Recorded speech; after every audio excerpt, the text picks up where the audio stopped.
सद्बुद्धि, सन्मार्ग और कार्य का संकल्प देना, अडिग रहे विश्वास तुम पर, ऐसा अंतः कर देना, मेरे हृदय में आने में तुम्हें कोई संकोच न हो।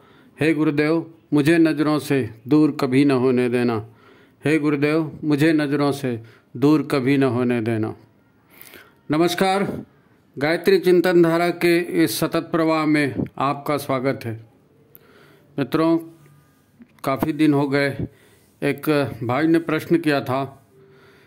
हम परिवार में, समाज में काम करते हैं, बहुत सारी रुकावटें होती हैं, तो गुरुदेव ने जो बताया है कि अनीति से संघर्ष करना है, अनीति से लोहा लेना है। तो ये अनीति से संघर्ष कैसे होता है, अनीति से संघर्ष कैसे किया जाए, तो ये विषय बहुत दिन से पेंडिंग था। जब से चैनल का काम शुरू हुआ है तब से लोगों से संपर्क बढ़ता गया और जो चर्चाएं इसमें हो रही हैं वो लोगों को भी पसंद आने लगी, तो खुशी होती है, प्रसन्नता होती है। पर फिर भी जल्दी ये लगने लगा कि ये काम इतना आसान नहीं है, इतना आसान नहीं है। बार बार यही स्मरण होता था कि ये कोई विद्वता बघारने का प्लेटफॉर्म नहीं है। लोगों की पीड़ा पतन के कारणों का निवारण होना चाहिए, उनकी शंकाओं का समाधान होना चाहिए, ताकि वे साधना क्रम को आगे बढ़ा सकें, है ना। अब व्यवहारिक जीवन में हम देखते हैं कि कोई भी जो है अपनी गलती मानने को तैयार नहीं होता, और जब अपनी गलती मानेगा ही नहीं तो उसको सुधारेगा क्या, है ना। आपके भी संपर्क में लोग आते होंगे, लोग क्या क्या कहते हैं, बताओ इसमें हमारी क्या गलती थी, हमने ये किया, हमने वो किया, और हम कर भी क्या सकते थे, हम उन लोगों में से नहीं है भाई, हमारा काम तो साफ सुथरा है। फिर इनको परेशानियां होती है दुनिया भर की, और ये भटकते रहते हैं जैसे सारी दुनिया इनके पीछे ही पड़ी है, बड़े परेशान होते हैं। फिर सबको देखना पड़ता है तो खुद का स्वास्थ्य भी ठीक नहीं रहता। हर परेशानी से, हर चीज़ में परेशानी लगती है ना, तो फिर अब इससे जूझे कि उससे जूझे, तो चिंता में, क्लेश में फिर शरीर भी खराब होता है नहीं। हर बात के लिए फिर पैसा लगता है, फिर इतना खर्चा कहाँ से आएगा भाई, है? अब जिन्होंने गुरु दीक्षा ले ली है वो फिर लगाते हैं भाई हम तो इतना जाप करते हैं, हमने वो अमुक अनुष्ठान किया, हमने शांति कुंज में ये किया, वो किया, और बहुत सारी बात आते हैं, क्या क्या सब। तो आज हम यही चर्चा करेंगे कि ये सज्जन लोग हैं, इन सज्जनों को परेशानियां आखिर होती क्यों हों, है ना, और ये परेशानियां ख़त्म होती क्यों नहीं दिखती। हाँ, दुष्ट तो ऐश करते हुए दिखते हैं, ऊंचे ऊंचे पदों पर पहुंच जाते हैं, और ये सज्जन लोग रोते क्यों रहते हैं, ये दुष्टता, असुरता ये इतनी प्रबल क्यों दिखती है। तो ठीक है, और भाई ने कहा था कि अनीति पर थोड़ा बताइए, तो अनीति से संघर्ष कैसे करते हैं, ये सब मिला जुला करके आज का ये अपना वीडियो है। मित्रों, भगवत गीता का बड़ा प्रसिद्ध श्लोक है और हम उसी से शुरुआत करते हैं, जिसमें भगवान ने कहा है, परित्राणाय साधूनां विनाशाय च दुष्कृतां धर्म संस्थापनार्थाय संभवामि युगे युगे। अब ये अच्छे लोगों या तथाकथित सज्जनों की रक्षा हर बार देवी देवताओं को क्यों करनी पड़ती है? अच्छे लोग हैं, अच्छा ही काम करते रहते हैं, तो फिर हमेशा यही लोग क्यों फंसते हैं, यही लोग क्यों फंसते हैं, फिर रोते भागते, सहायता मांगते, यहाँ वहाँ भटकते हैं। अगर बुरों को ही राज करना है और सज्जनों को रोते रहना है, ये आज की बीमारी हो गई है। आज ये मुसीबत आ गई तो फिर सज्जन बनने का क्या लाभ, ये सब यही विचार करते रहते लोग। मैं भी बचपन में यही सोचते रहता था कि ऐसी सज्जनता किस काम की, ऐसी सज्जनता किस काम की है कि इज्जत से आप सुख से जी भी नहीं सकते। हमको बताया जाता है दैहिक, दैविक, भौतिक, तापा, ये तीन कष्ट तीन तरह के, तीन कारणों से आते हैं, है ना, सभी के जीवन में आते हैं। तो ठीक है, कर्मों का फल है, पिछले कर्मों की बातें हैं, लेकिन फिर परेशानी की बात तो ये है कि सज्जन ही रोते रहते हैं। परेशानियां दुष्टों को भी होनी चाहिए ना। बड़े और ताकतवरों के सारे काम ऐसे ही निपट जाते हैं। लोग दुष्टों की सेवा में जाते हैं, दुष्टों की सेवा में जाते हैं। कोई एक घर तो दिखे जहाँ लोग कहें कि हमारे घर में सब अच्छे हैं, हमारा घर स्वर्ग है, हम तो लोगों की सेवा करते रहते हैं, ऐसा कोई दिखे बोलने वाला? उल्टे ये सब सज्जन लोग तथाकथित दुष्ट लोगों के यहाँ जाते हैं और उनकी सेवा करते हैं। और दुष्ट लोग भी बिल्कुल जैसे उनको कोई खाली ही बैठे हो तो कहते हैं अरे और सब ठीक है, अरे हमारे लायक कोई काम होगा तो बताओ। अभी सज्जन तो कभी नहीं बोलेगा हमारे लायक का तो बताओ, क्योंकि वो बेचारा अपने से ही परेशान होता है। और ये नेता लोग रहते हैं, दादा लोग रहते हैं, ये हमेशा ही कहते हैं और क्या हाल चाल है, सब ठीक है, कोई काम हो तो बताओ भाई। अच्छा, इन लोगों से आपके काम हो जाएं इसलिए लोग इनसे ठीक ठाक रिलेशन बना करके भी रखते हैं। सज्जन की भले उपेक्षा कर दें, लेकिन ये दादा लोग को बराबर राम राम करेंगे, है नहीं। आप चले जाओ, साहब सज्जन हो, आपको देखा अनदेखा कर देंगे, लेकिन कोई दादा होगा, कोई नेता होगा तो उसको ज़रूर राम राम करेंगे। ये बात बहुत महत्वपूर्ण है और हर आदमी को इस पर गहराई से सोचना चाहिए। देखो, राम रावण युद्ध में रावण हार भले गया हूँ, है ना, लेकिन शक्ति में, युद्ध कौशल में, धन धान्य ऐश्वर्य में, इवन की विद्वता में भी, इस एंगल से भी रावण कम पावरफुल नहीं था। रावण कम पावरफुल नहीं था। आप दुनिया का इतिहास देख लो, शक्तिशाली ही सफल होते हैं, शक्तिशाली ही राज करते हैं, शक्तिशालियों का ही काम होता है, शक्ति के बिना कोई काम नहीं होता। और सज्जन हमेशा लाचार दिखते हैं, ताकतहीन, क्या करें कुछ समझ में नहीं आता, हमारे में तो सामर्थ्य ही नहीं है। तो अब शक्ति ही नहीं होगी तो कहाँ से काम होगा आपका? अच्छा, दुष्टों का शानदार संगठन होता है, सभी दुष्ट एक दूसरे की हमेशा मदद करते हैं और मेहनत तो पूछो मत। ये सज्जन लोग हैं ना, ये नाम जरूर सज्जनता का लेते हैं, लेकिन दुष्ट लोग इनसे कई गुना ज़्यादा मेहनत करते हैं, कई गुना ज़्यादा रिस्क उठाते हैं और हमेशा अपने काम में लगे रहते हैं। सज्जन तो आलसी प्रमादी होते हैं जी, आलसी प्रमादी होते हैं। जरा सा कुछ कर दिया 4 बार बताते रहेंगे, इसको उसको उसको, मैंने ये किया, मैंने वो किया है। मेहनत की मत पूछो। सज्जन से कहीं ज़्यादा तप रावण, हिरण्याक्ष, हिरण्यकश्यपु, शुंड मुंड, जितने भी दैत्य राक्षस हुए, इन्होंने कठोरतम तप किए हैं, कठोरतम तप किए। सब एक से एक तपस्वी और मेहनती रहे।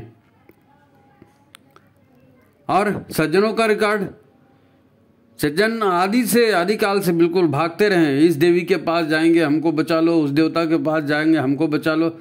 आज भी देखो ना, 33 कोटि देवताओं को इन्होंने भोग लगाया, घंटी बजाई, शंख बजाई है, यात्राएं की, भंडारा किया, सब किया, काम नहीं हुआ।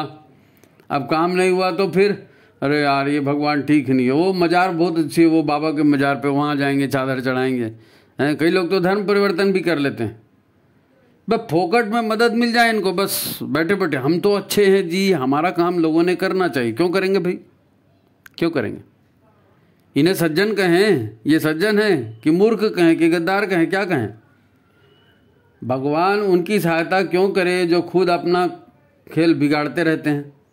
भगवान उसी की सहायता करते हैं जो अपना काम खुद करता है। ये तो अपना काम खुद ही बिगाड़ते रहते हैं। कहाँ गई समझदारी, जिम्मेदारी, ईमानदारी, बहादुरी हैं? गुरुदेव ने स्वयं कहा है, अनाचार बढ़ता है कब? सदाचार चुप रहता जब। युग निर्माण मिशन का तो हर सूत्र भाई, मनुष्य देवता बने तो 21वीं सदी में भविष्य उज्जवल होगा। मनुष्य देवता बनेंगे तो भविष्य उज्जवल होगा ना। अब हमको अपनी गलती ही नहीं दिख रही है, हम अपनी गलती दिखेंगे ही नहीं तो सुधारेंगे कैसे? सुधारेंगे नहीं तो बनेगा कैसे काम? देवता तो मदद करते हैं ना, हम देवता हैं। यहाँ तो खुद की जिंदगी लोन पे कट रही है। इससे मांगेंगे, उससे मांगेंगे, जरा हमारी हेल्प कर दो, पूरी जिंदगी लोन में कट रही है। हम देवता हैं, देवता देने वाले को कहते हैं। अगर आपको यह ताकत मिल जाए कि सामने वाला क्या सोच रहा है ये आप जान सकें ना, तो आपको पता चलेगा कि सज्जनों की परेशानी ये है कि न तो ये खुलकर देवत्व को धारण कर पाते हैं, न ही पूरी तरह से राक्षस बन पाते हैं। मन तो इनका भी ललचाते रहता है इधर उधर करने का, लेकिन इनको मौका नहीं मिलता। और राक्षस छाती ठोक करते हैं, दुष्ट लोग छाती ठोक करते हैं, और ये चद्दर ओढ़ के घी खाते हैं। ठीक है, भगवान ने वचन दिया था कि दुष्टों का विनाश करेंगे। ठीक है, नो प्रॉब्लम, वो कर भी रहे हैं।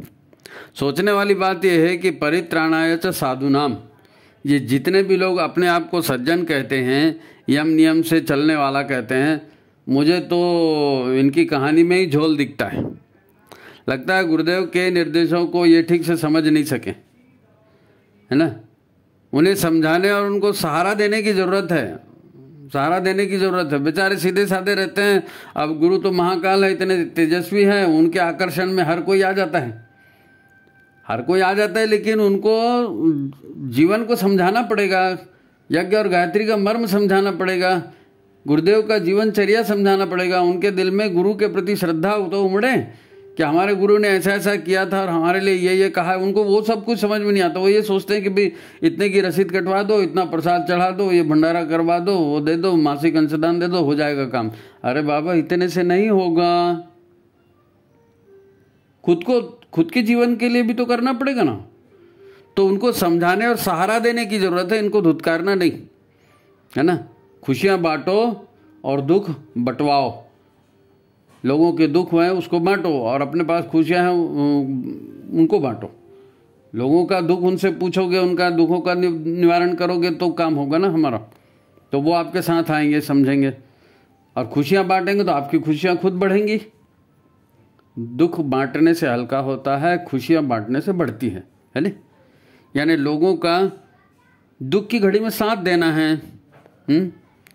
अब जैसे ही कोई दुखद बात हुई तो हमारी ज़िंदगी ठहर जाती है।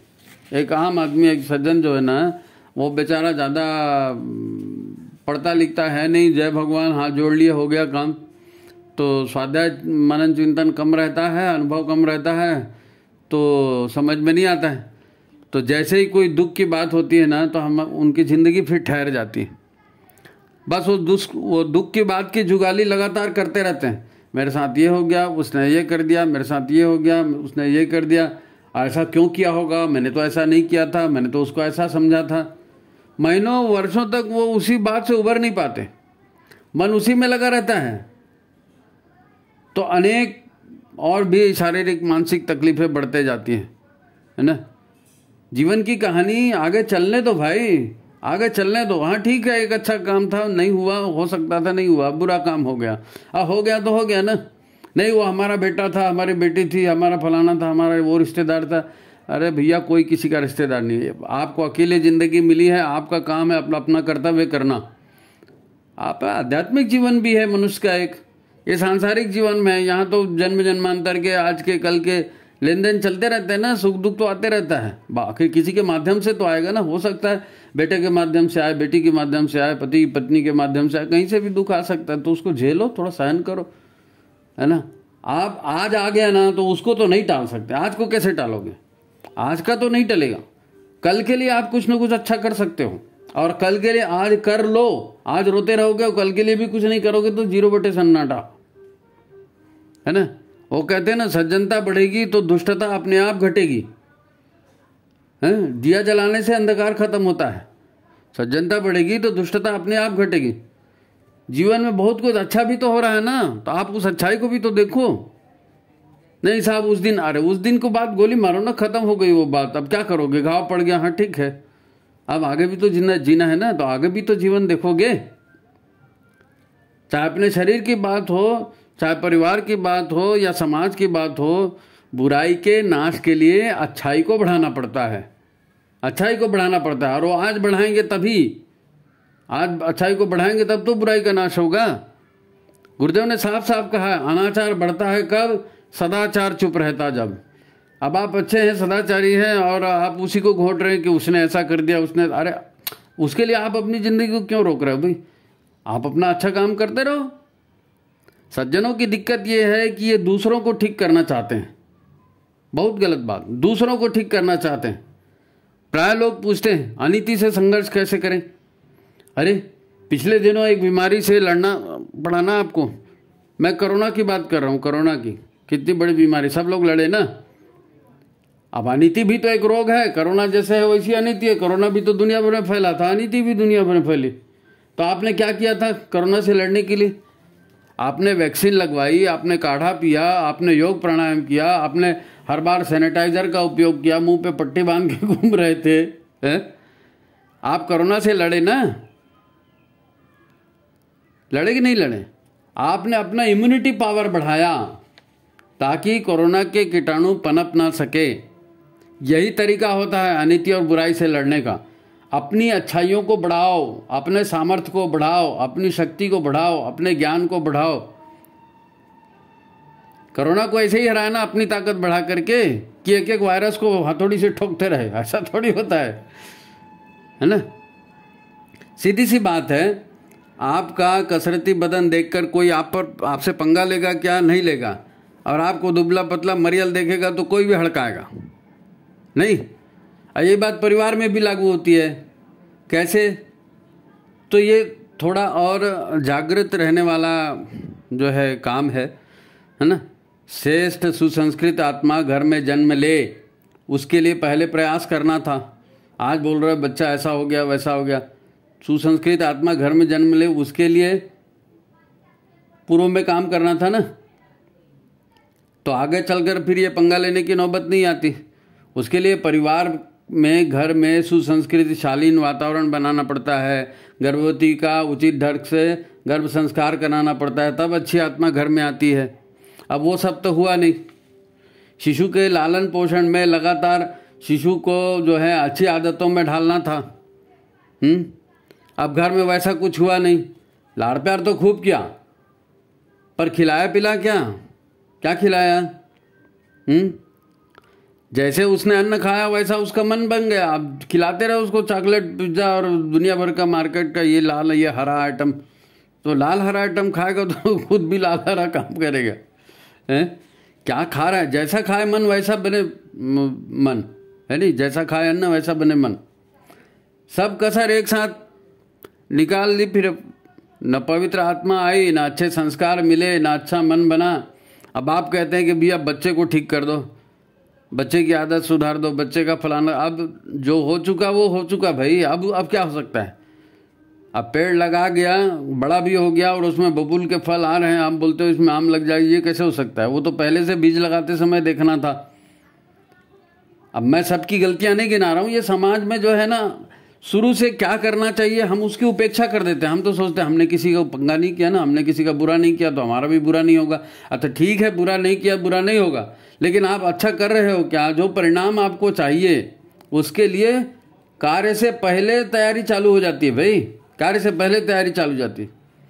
अब अच्छी आत्मा आएगी घर में, अच्छे संस्कार लेकर आएगी, उसका अच्छा खान पान होगा, अच्छे संस्कार आप उसको देंगे तो उम्मीद की जा सकती है कि अच्छा बने। फिर भी आपकी तकदीर है नहीं।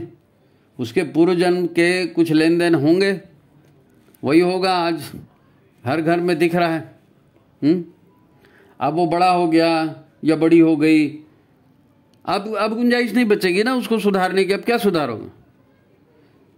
कुछ नहीं। अब आप हैं, आपका भाग्य है, जो हो चुका, पछताने से कुछ नहीं होगा। हाँ, आने वाले जीवन की बेहतरी के लिए आप कुछ कर सकते हो, कर लो, है ना। लगे हाथ।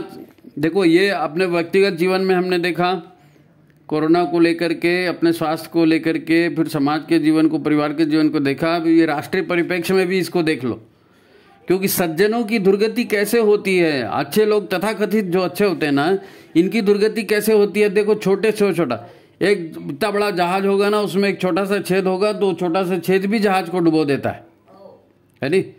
तो लगे हाथ राष्ट्रीय परिप्रेक्ष्य में इसको देखते हैं। आपने महाराजा पृथ्वीराज सिंह का नाम सुना होगा। पृथ्वीराज के साथ जयचंद की नहीं बनी। दोनों राजपूत थे, दोनों शिव भक्त थे, दोनों के बीच कुछ खटास आ गई।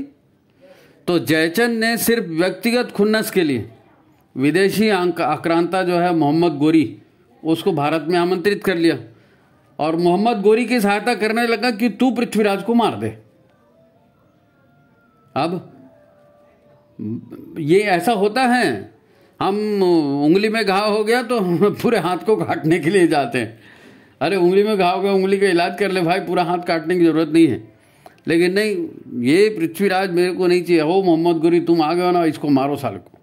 यह देश गया भाड़ में, धर्म गया भाड़ में, पृथ्वीराज को सबक सिखाना है। ये एक उदाहरण है, ये एक बेवकूफ़ी है, अदूरदर्शिता। क्या ये व्यवहार पवित्र व्यवहार है?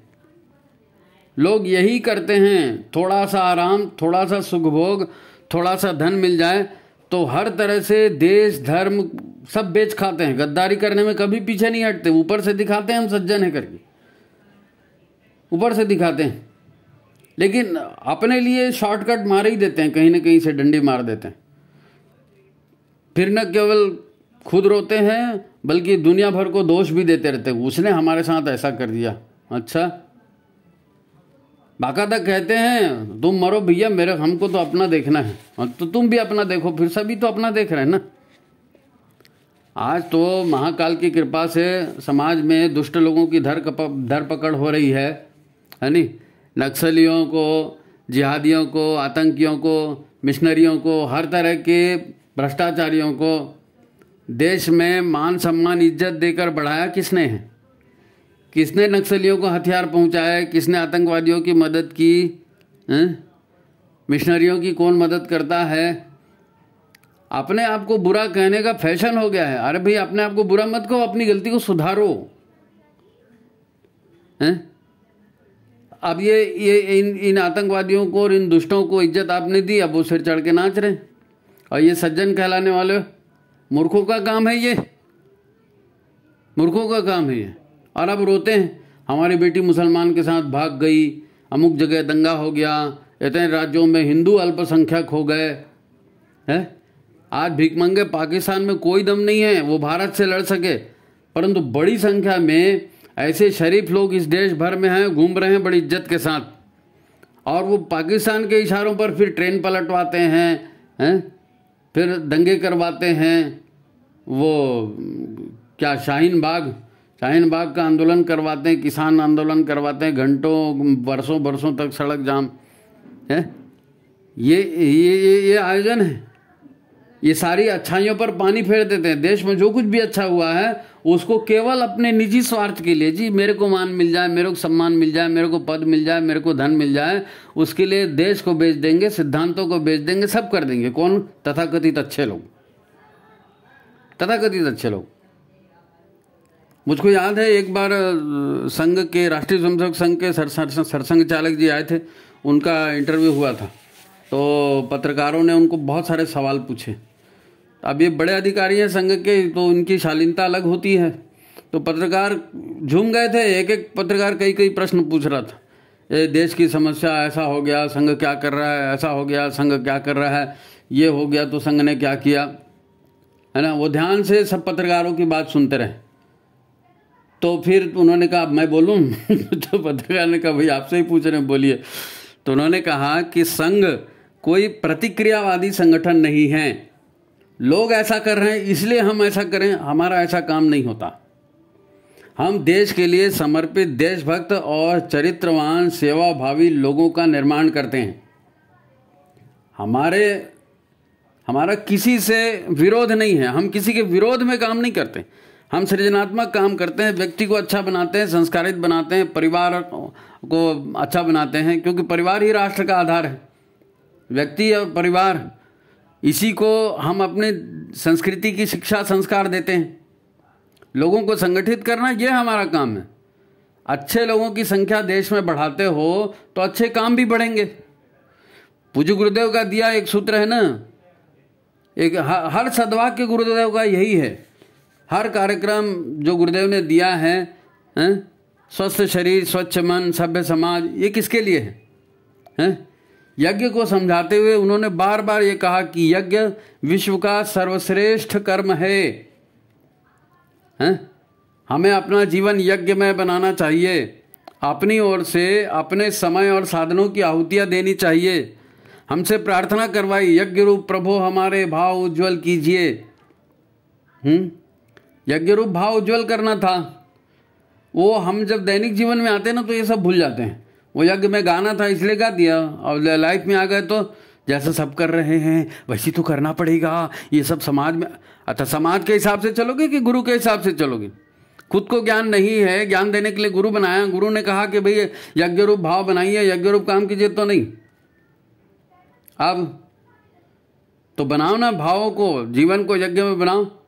जीवन यज्ञ माने घर में, समाज में, देश में जो भी देव शक्तियां हैं, अच्छी ताकतें हैं, उनका पोषण पहले करना है।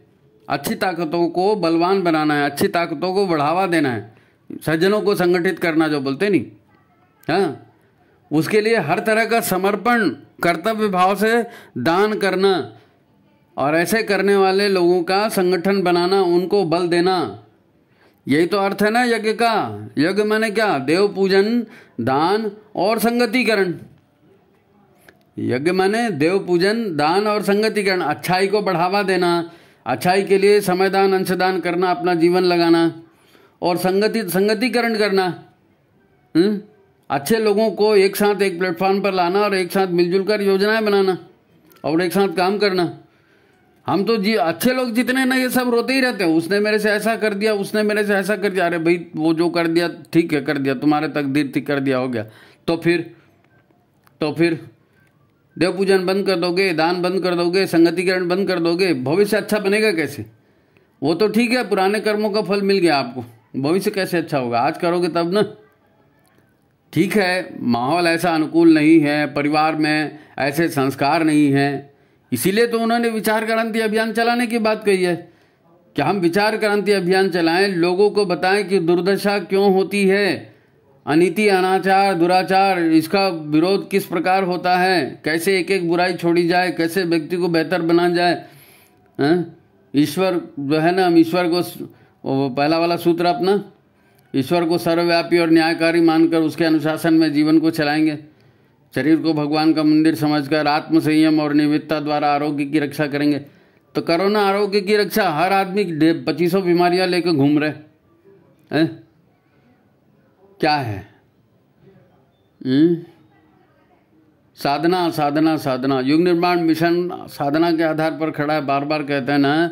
तो साधना माने तप, साधना माने अपने आप को भीतर से ठीक करना, है नी? अपने आप के लिए कठोरता और दूसरे के लिए उदारता का व्यवहार। तो कठोरता कहीं होता है अपने लिए नहीं, अपने लिए सारी छूट और दूसरे के लिए अनुशासन। ये ना पर, इसीलिए तो गड़बड़ होती है। शक्ति चाहिए ना नवनिर्माण के लिए, तो शक्ति के लिए संयम करना पड़ता है। शक्ति के लिए साधना के अलावा शक्ति का क्या क्या क्या उपाय है दूसरा? बिना साधना के कोई शक्ति मिलती है क्या? हर बार प्रारब्ध या भाग्य आड़े नहीं लाना चाहिए भाई। हमेशा जब देखो तब तकदीर का रोना नहीं, तकदीर और भाग्य बनाने से बनता है। हर बार उसकी बात क्यों करते हो? और मान लो ठीक है, तकदीर से बुरा हो गया तो आगे के लिए प्रयास नहीं करना है। आगे की तकदीर कौन बनाएगा? कल का दिन भी तो आने वाला है ना। अब जिसके पास जो भी सामर्थ्य है, जो भी साधन है, आप कहेंगे हमारी उम्र नहीं है, हमको बैठते नहीं बनता, हमारे कमर में ये, हमारे सिर में ये दर्द है, हमारा हाथ पैर नहीं चलते, फलाने नहीं चलते। तो जो भी आपके पास सामर्थ्य है, मरे तो नहीं ना अभी, तो जो भी आपके सामर्थ्य है, बुद्धि है, तो उस बुद्धि को लगाओ अच्छे काम में, उतना ही लगाओ। बार बार बोला जाता है कि गिलहरी ने भगवान राम के लिए क्या किया था, जटायु ने भगवान राम के लिए क्या किया था, शबरी जैसी बूढ़ी आदिवासी महिला, कुछ नहीं था उसके पास, उसने राम के लिए क्या किया था? अरे कुछ तो मौका सभी को मिलते रहता है, काम करने की गुंजाइश हमेशा रहती है। अब वो एक दुखड़ा हम पाल लेते हैं और उसी को लेके घुटते रहते हैं, तो हमारा कोई काम नहीं होता। अब हम सोचते हैं उसने मेरा बिगाड़ दिया तो मैं तलवार लेके उसको काट दूंगा। ऐसा अनीति से संघर्ष नहीं होता, ऐसा अनीति से संघर्ष नहीं होता। अंधकार ऐसे नहीं जाता, प्रकाश दीपक जलाना पड़ता है नी? एक बात को हृदय में बैठा लो, ये तृतीय विश्व युद्ध लड़ा जा रहा है। हम युग परिवर्तन के एकदम क्लाइमैक्स मोड पर हैं। तृतीय विश्व युद्ध लड़ा जा रहा है। ये युग परिवर्तन का संग्राम है। धर्म, संस्कृति, राष्ट्र को बचाने का ये आखिरी मौका है, आखिरी मौका है। निर्णय महाकाल करेंगे, किसने वास्तव में मनुष्य बनकर मानवता की सेवा की? कौन महाकाल, किसने महाकाल को गुरु माना और महाकाल के इशारों पर कौन चला, है ना? तो दुख मुसीबतें जीवन का हिस्सा है, हर किसी को आते हैं, हर किसी को आए हैं। अपना दुख सबको बड़ा लगता है, लेकिन अनीति से संघर्ष का सीधा सीधा एक ही रास्ता है, अपने आप को बलवान बनाओ, अपने आप को मजबूत बनाओ, अपने आप को मजबूत बनाओ। हम सुधरेंगे तो वाकई सब ठीक हो जाएगा, है ना? बार बार उसी चीज़ को रोने से थोड़ी कुछ होगा। उसको रख दो एक तरफ, नहीं इस दिन उसने ऐसा कह दिया, उस दिन ऐसा कह दिया था, तो अब मैं इससे बोलूँगा ही नहीं, तो मत बोलो, फिर मत बोलो। आज भारत के देखा नहीं प्रधानमंत्री को, वो चीन से भी बात करते हैं, वो अमेरिका से भी बात करते हैं, वो रूस से भी बात करते हैं, यूरोप से भी। मालूम है हमारे देश का दुश्मन है, फिर भी उससे बात करते हैं। संवाद बनाए रखो, किसी की आपसे दुश्मनी नहीं है। हर आदमी अपना लाभ चाहता है, और सज्जन यही परेशान हो जाता है, उसको ये लगता है कि मैंने अच्छा किया ना, तो अब बिल्कुल तुरंत मेरे को इसका रिजल्ट मिलना चाहिए, सब ने मेरे चरण छूने चाहिए, सब ने मेरी वाहवाही करनी चाहिए। ऐसा कभी नहीं होता, वो कहानियों में होता है। आप करेंगे, उसका परिणाम निकलेगा, तब आपको मिलेगा। परिणाम कोई तुरंत मिलता है क्या? ऐसे परिणाम नहीं मिलता। जीवन को हमको समझना पड़ेगा, जीवन की कार्य प्रणाली को समझना पड़ेगा। ये जीवन क्या है? ये जीवन अपने आप में पूरा नहीं है। दैहिक, दैविक, भौतिक ताप हैं, ये सारे ताप सबको मिलते हैं ये ताप। भाई थोड़ा बहुत 19-20 आचार व्यवहार होते रहता है, तो उसको सुधारना है नहीं? उसको सुधारना है। अब सज्जन हैं तो भाई किसके लिए सज्जन हैं? भगवान को आपकी सज्जनता से कोई लेना देना नहीं है। भगवान तो कर्मों का फल देता है, बस आप सज्जन का ठेका लगाओ, दुर्जन का ठेका लगाओ। नहीं मैं फलाने का बेटा हूँ, फलाने पोस्ट में हूँ, ठिकाना हूँ, उससे कुछ नहीं होता, है नहीं? अगर गुरु बनाया है तो गुरु के मार्गदर्शन पर चलना चाहिए। अनीति से संघर्ष के लिए पूछा था भाई साहब ने, तो अनीति की बात तो यही है। या अनीति से संघर्ष का सीधा मतलब यही है कि आप जो है अच्छे लोगों का संगठन बनाइए, तो बुरा आदमी कभी ऐसा गंदा काम नहीं करेगा, है नहीं? सज्जन लोग जो है मोहल्ले में रहते हैं, एक गुंडा पूरा मोहल्ले पे राज करता है। क्यों राज करता है? क्योंकि सब सज्जन लोग दुम दबा के भाग जाते हैं एंड टाइम पे। और गुंडे 2 लोग होंगे, 3 लोग होंगे मोहल्ले में, लेकिन पूरे मोहल्ले को दबा के रखते हैं, क्योंकि वो मारने के लिए तैयार हैं, वो अपने गुंडाई को सिद्ध करने के लिए तैयार हैं। आप अपनी सज्जनता की कसौटी देते हो क्या? कोई सज्जन अपनी सज्जनता की कसौटी देता है क्या? हम तो बिना बात के उलझ जाते हैं इधर उधर से। हमारा जीवन साधना में होना चाहिए, और आप हर जगह उलझते जाओगे तो क्या साधना करोगे जीवन में ऐसी साधना नहीं होती। हमको समझना पड़ेगा हमारा जीवन क्या है। और मैं बार बार यही कहता हूँ कि हमारे 2 जीवन हैं, 3 जीवन हैं, 4 जीवन है। एक हमारा व्यक्तिगत जीवन है, एक हमारा पारिवारिक जीवन है, एक हमारा सामाजिक जीवन है ना, एक राष्ट्रीय जीवन है। मनुष्य के नाते हमारे कर्तव्य हैं, वो सारे हर डायमेंशन में जीता है एक आदमी, हर डायमेंशन में जीता है। तो उसमें एक सबसे बड़ा और सबसे महत्वपूर्ण डायमेंशन यही है कि हमारा आध्यात्मिक जीवन, सुख जैसे आया है जाएगा, जैसे दुख आया है दुख भी जाएगा। गंगा जी के किनारे रहते हैं, उनको पूछो, जिस गंगा जल को पवित्र मान करके बाटल में भर के रखते हैं, वही गंगा में जब बाढ़ आती है ना, तो सब भागते हैं वहाँ से, डूब जाएंगे, है नहीं? तो समय देख करके काम करना है ना, और भविष्य को देखकर काम करना है। अपने आप को शक्तिशाली बनाना है। गायत्री है, प्रज्ञा, सद्बुद्धि आनी चाहिए, यज्ञ है, सत्कर्म होने चाहिए, है ना? तो ये केवल बोलने बताने के भाषण देने की चीज़ नहीं है। सुख दुख सभी के ऊपर आते हैं, हम भी तो सुख दुख झेलें। कौन नहीं देखा, कौन झेला नहीं है सुख दुख, बताओ। गुरुदेव भी मिशन का काम इतना बड़ा खड़ा किया, क्या वो कभी परेशान नहीं हुए? वो तो हम लोग से बहुत परेशान थे गुरुदेव कि मैं इनको 50 बार समझाता हूँ, ये मानते ही नहीं है। आप भले जय जयकार कर रहे हैं सब लोग, है ना? तो जो काम करेगा उसको परेशानियाँ आएंगी, है ना? उसके लिए फिर प्रयत्न करना पड़ता है। सज्जन प्रयत्न से चूक जाते हैं, राक्षस और दैत्य और दुष्ट जिनको बोलते हैं ना, और तो एक टांग पे खड़े होकर एक हाथ ऊंचा करके और हजारों साल तक तपस्या करते हैं। पता नहीं राक्षसों की कठोर तपस्या रही है भाई, एक एक राक्षस कितना कितना तप किया है। हम लोग को तो 9 दिन का अनुष्ठान करने में नानी याद आती। तो ऐसा नहीं है ना, काम को समझो, बिना समझे नहीं, केवल भावनाओं से कुछ नहीं होता। कर्म कर्म कर्म यथार्थ है ना। तो ठीक है, बात लंबी नहीं करते, आज की बात यहीं समाप्त करते हैं। ये एक छोटा सा एक क्लिप था। अगला जो है गुरु पूर्णिमा पर बहुत कुछ कह रहे हैं लोग, गुरु पूर्णिमा पर आना चाहिए, तो अगला गुरु पूर्णिमा पर आएगा। अगर हो सकता है उसके पहले एक आध और कोई वीडियो आ जाए, नहीं तो फिर गुरु पूर्णिमा पर आएगा। तो आप चैनल से बने रहिए, चैनल को लाइक कीजिए, सब्सक्राइब कीजिए, शेयर कीजिए, और आप मिशन का काम करते रहिए। आपको कोई कठिनाई आती है तो आप ज़रूर पूछिए, है ना। व्हाट्सएप नंबर यहाँ दिया है, व्हाट्सएप पर आप संपर्क करिए। ठीक है, तो फिर लाइक करें, शेयर करें, सभी को पहुँचाएँ। सभी को नमस्कार, प्रणाम।